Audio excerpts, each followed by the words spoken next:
কত ভাড়াটা বলেন? 70 টাকা ভাড়া ভাই, আমি প্রতিদিন যাই।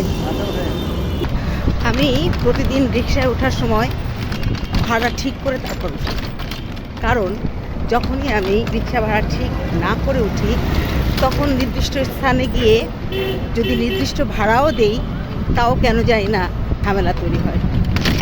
সাধারণত আমরা যারা মেয়েরা রিক্সায় উঠে রিক্সা ভাড়া ঠিক না করি তাদের সঙ্গে এই ঘটনা বেশি ঘটে।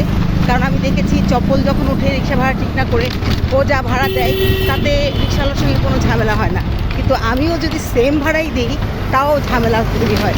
যেমন একদিন একটা রিক্সায় উঠেছি, খুব দ্রুত যাওয়ার দরকার, এই মাথা থেকে ও মাথা একটুখানি দূরে, রিক্সায় উঠেছি ভাড়া ঠিক না করে যথারীতি, কারণ আমি জানি যে এর ভাড়া সর্বনিম্ন যা হবে সেটাই তো দিব। তো নামার পর যখন ওনাকে ভাড়া দিলাম তখন উনি আমাকে বললেন না আর 10 টাকা বেশি দেন। তা আমি বললাম ভাই তো ন্যায্য ভাড়ায় দিয়েছি, ঠিকঠাক ভাড়া, তো আপনি কেন বেশি যাচ্ছেন? তো বলে না এটা 10 টাকা বেশি দেন, যে আমি ভাড়া ঠিক করে উঠি সেটার খেসারত। আমি রেগে গিয়ে বললাম ভাই এইখান থেকে এইটুকু দেখাই যাচ্ছে এই মোড় থেকে ও মোড়, তুমি এত ভাড়া নেবেন? তো উনি আমাকে বললেন আপা এখান থেকে তো চাঁদও দেখা যায়, তাহলে কি আপনি চাঁদেও যাবেন এই ভাড়া দিয়ে? আমি দারুণ ইমপ্রেসড।